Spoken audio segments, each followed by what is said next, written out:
Hey everyone, how's it going? This is Mike, and I'm here to do a contest entry. This is for DrHasslein's contest. Hi Kevin, how's it going? And I want to apologize for taking so long to get this done. I know it's getting close to your deadline. I've been doing one of my regular disappearing acts from YouTube. I don't know why I stay away so long, but I think the last time I did anything was almost a month ago, and I just kind of retreat back into my coffin. So I've risen from the dead once again just for your contest. So anyway, here it is. I'd like to make this an unofficial entry and not be included in the prize winning, although the prizes are incredible. But I still do not have an all-region DVD or Blu-ray player, and I don't know when I'm going to get one. So I'd much rather see somebody get this that can actually look at it now instead of me winning and putting it on the shelf for who knows how long. So if that's okay with you, that's what I'll do. All right, the first question is, what is our favorite film trilogy? And I have to say, this was an easy one. I have to say The Lord of the Rings, which I have in these wonderful box sets, and I also have the films on these normal DVDs, small size DVDs, and I even have this documentary called Ringers, which is all about the fans of The Lord of the Rings who are kind of like Star Trek fans. I mean, there are Lord of the Rings conventions and all that stuff, which might be kind of fun to go to one of those one of these days.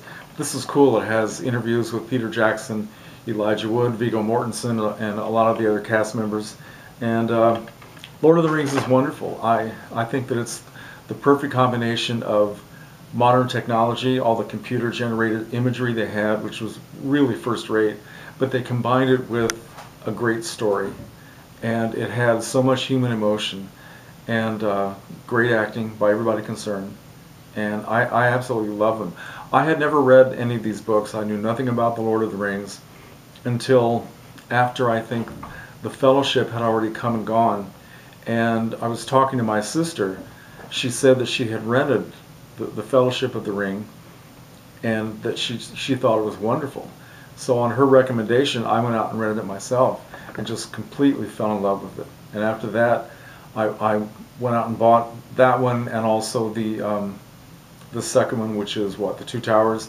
And then finally, when The Return of the King was released, I was able to see that in the theater. And I think they're all terrific. And I'm embarrassed to say that I still have not read all the books. I've read The Hobbit, and I've read The Fellowship, and I've started the second in the trilogy, and I haven't finished it. I'm very lazy. I'm a very lazy reader, I'm afraid. But that's one of my goals in life. Before I die, I'm going to finish the entire Lord of the Rings trilogy. So that's my answer to the first question. Second question was, name a film that we feel kind of symbolizes the decade of the 1980s. That was a hard one. It's kind of hard to pick one movie that symbolizes a whole decade. But I think for me, it has to be The Breakfast Club. There goes the clock. It's going to be 11 o'clock here, so you're going to hear a lot of bells. Sorry. The Breakfast Club, which is a great movie. And by the time this came out in the early 1980s, I was way too old to be relating to teenagers. But there's something so timeless about what these characters in this film are doing and what they're going through and the way they're relating to each other that I think anybody can connect with this film and its story. It may be situated in a particular time and place with certain kinds of hairstyles and clothes and language and all that, but I think it's timeless. I just think it's wonderful. I love all the actors. I think the best actor in the story has to be Judd Nelson. I mean, he's just incredible. And I don't know, they're all wonderful. So, okay, Breakfast Club. And the third question is, what is our favorite horror film sequel? And I'm going to go all the way back to the Dark Ages here and give you The Bride of Frankenstein, 1935, which of course is the sequel to the original Frankenstein, which was released in 1931. Both directed by James Whale, both starring Boris Karloff. Also, Colin Clive makes a return as the mad doctor who creates Frankenstein. He's the guy who's named Frankenstein. And Dwight Frye also makes a return, although as a different character, because his character was legitimately killed in the first story. But it also brings in a lot of other great actors and great characters. especially Ernest Thesiger as Dr. Pretorius, the maddest of all mad doctors, who really has an incredible part to play in this, and he does it so well.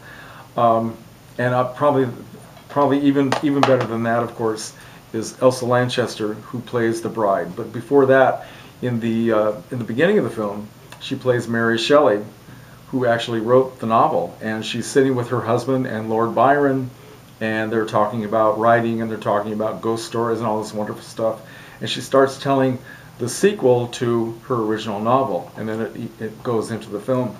And this is wonderful. A lot of people think that this is actually superior to the original Frankenstein. I don't know if I would say that, but I would say that it is so completely different that I think it stands on its own.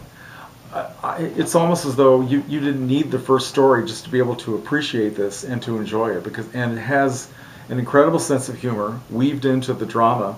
It enhances the character of the monster by giving him a lot of dialogue. You get to hear Karloff's fantastic voice, and giving him a lot of human emotion. This conflicted creature who is so violent, with a kind of violence that he can't help, in reaction to the way people are afraid of him, but he is so human, and he is so filled with a need to be loved and appreciated. And when he is finally rejected by his bride, that's pretty much because she's not having any of it. And oh wow, Elsa Lanchester is so unbelievable as the bride. I mean, every move of her body, of her face, of her neck, and the photography is just absolutely incredible. The way they shoot her face from different angles, and the way she turns like this, and the hissing like a swan. I mean, she's just absolutely wonderful. And decades later, when she made an appearance on the Dick Van Dyke Show, and of course she was much older, and she was talking about the Bride of Frankenstein, and she was saying that the hissing sound that she was making, she was trying to imitate the sound of a swan. And it's perfect. She did it again for Dick Cavett, and of course the whole audience went nuts. And it's interesting about Elsa Lanchester. She's one of those actresses who just had a great sense of herself, and she had a very good sense of humor about this movie, and she never seemed to mind being asked about it and being identified with it again and again. So yeah, I have to say The Bride of Frankenstein. There's so many things to recommend about this movie, and it seems like when Universal went back to the story, the series, in 1939 with The Son of Frankenstein, they kind of left this kind of sensibility behind, and they went back to doing a more straightforward and serious story. Still a great film, but a lot different than the sensibilities of the Bride of Frankenstein. So, okay, I'm babbling. That's my answer to the third question. And Kevin, thank you for having the contest, and you're offering some great prizes, and it's a very generous thing to do for your friends, and I know everybody appreciates it. So good luck to the winners. Well, good luck to everybody, and congratulations to whoever wins. So thank you. Take care.